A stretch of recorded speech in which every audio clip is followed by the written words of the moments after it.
Agreeing or disagreeing with an author. The first thing a reader can say is that he understands or that he does not. In fact, he must say he understands in order to say more. If he does not understand, he should keep his peace and go back to work on the book. There is one exception to the harshness of this second alternative. I don't understand may itself be a critical remark. To make it so, the reader must be able to support it. If the fault is with the book rather than himself, the reader must locate the sources of trouble.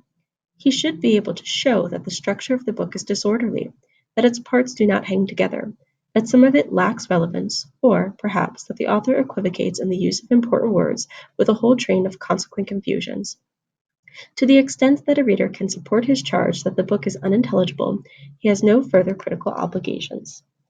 Let us suppose, however, that you are reading a good book. That means it is a relatively intelligible one. And let us suppose that you are finally able to say, I understand. If, in addition to understanding the book, you agree thoroughly with what the author says, the work is over. The analytical reading is completely done. You have been enlightened and convinced or persuaded. It is clear that we have additional steps to consider only in the case of disagreement or suspended judgment. The former is the more usual case. To the extent that authors argue with their readers and expect their readers to argue back, the good reader must be acquainted with the principles of argument. He must be able to carry on civil as well as intelligent controversy.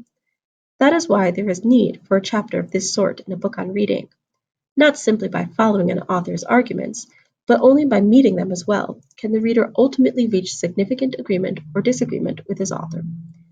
The meaning of agreement and disagreement deserves a moment's further consideration. The reader who comes to terms with an author and grasps his propositions and reasoning shares the author's mind. In fact, the whole process of interpretation is directed toward a meeting of minds through the medium of language. Understanding a book can be described as a kind of agreement between writer and reader. They agree about the use of language to express ideas. Because of that agreement, the reader is able to see through the author's language to the ideas he is trying to express. If the reader understands a book, how can he disagree with it? Critical reading demands that he make up his own mind. But his mind and the author's have become as one through his success in understanding the book. What mind has he left to make up independently? There are some people who make the error that causes this apparent difficulty. They fail to distinguish between two senses of agreement.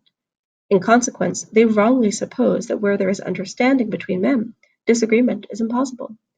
They say that all disagreement is simply owing to misunderstanding. The error in this becomes obvious as soon as we remember that the author is making judgments about the world in which we live. He claims to be giving us theoretical knowledge about the way things exist and behave, or practical knowledge about what should be done. Obviously, he can be either right or wrong. His claim is justified only to the extent that he speaks truly, to the extent that he says what is probable in the light of evidence. Otherwise, his claim is unfounded. If you say, for instance, that all men are equal, we may take you to mean that all men are equally endowed at birth with intelligence, strength, and other abilities. In the light of facts as we know them, we disagree with you. We think you are wrong. But suppose we have misunderstood you. Suppose you meant by these words that all men should have equal political rights. Because we have misapprehended your meaning, our disagreement was irrelevant. Now suppose the mistake corrected. Two alternatives still remain. We can agree or disagree. But now, if we disagree, there is a real issue between us. We understand your political position, behold a contrary one. Issues about matters of fact or policy, issues about the way things are or should be, are real in this sense only when they are based on a common understanding of what is being said. Agreement about the use of words is the indispensable condition for genuine agreement or disagreement about the facts being discussed. It is because of, not in spite of, your meeting the author's mind through a sound interpretation of his book that you are able to make up your own mind as concurring in or dissenting from the position he has taken. Prejudice and judgment. Now let us consider the situation in which, having said you understand, you proceed to disagree. If you have tried to abide by the maxims stated in the previous chapter, you disagree because you think the author can be shown to be wrong on some point. You are not simply voicing your prejudice or expressing your emotions. Because this is true, then, from an ideal point of view, there are three conditions that must be satisfied if controversy is to be well conducted. The first is this: Since men are animals as well as rational, it is necessary to acknowledge the emotions you bring to a dispute or those that arise in the course of it. Otherwise, you are likely to be giving vent to feelings, not stating reasons. You may even think you have reasons, when all you have are strong feelings. Second, you must make your own assumptions explicit. You must know what your prejudices, that is, your prejudgments, are. Otherwise, you are not likely to admit that your opponent may be equally entitled to different assumptions. Good controversy should not be a quarrel about assumptions. If an author, for example, explicitly asks you to take something for granted, the fact that the opposite can also be taken for granted should not prevent you from honoring his request. If your prejudices lie on the opposite side, and if you do not acknowledge them to be prejudices, you cannot give the author's case a fair hearing. Third, and finally, an attempt at impartiality is a good antidote for the blindness that is almost inevitable in partisanship. Controversy without partisanship is, of course, impossible, but to be sure that there is more light in it and less heat, each of the disputants should at least try to take the other fellow's point of view. If you have not been able to read a book sympathetically, your disagreement with it is probably more contentious than civil. These three conditions are ideally the sine qua non of intelligent and profitable conversation. They are obviously applicable to reading insofar as that it is a kind of conversation between reader and author. Each of them contains sound advice for readers who are willing to respect the civilities of disagreement.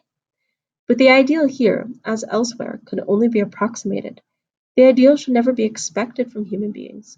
We ourselves, we hasten to admit, are sufficiently conscious of our own defects. We have violated our own rules about good intellectual manners in controversy. We have caught ourselves attacking a book rather than criticizing it, knocking straw men over, denouncing where we could not support denials, proclaiming our prejudices as if ours were any better than the author's. We continue to believe, however, that conversation and critical reading can be well disciplined. We are therefore going to substitute for those three ideal conditions a set of prescriptions that may be easier to follow. They indicate the four ways in which a book can be adversely criticized. Our hope is that if a reader confines himself to making these points, he will be less likely to indulge in expressions of emotion or prejudice. The 4 points can be briefly summarized by conceiving the reader as conversing with the author, as talking back. After he has said, I understand, but I disagree, he can make the following remarks to the author. 1. You are uninformed.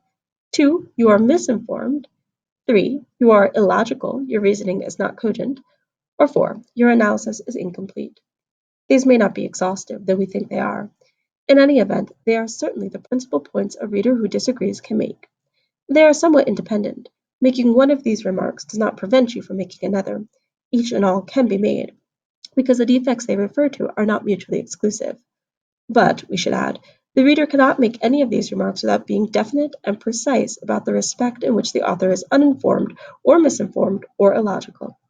A book cannot be uninformed or misinformed about everything.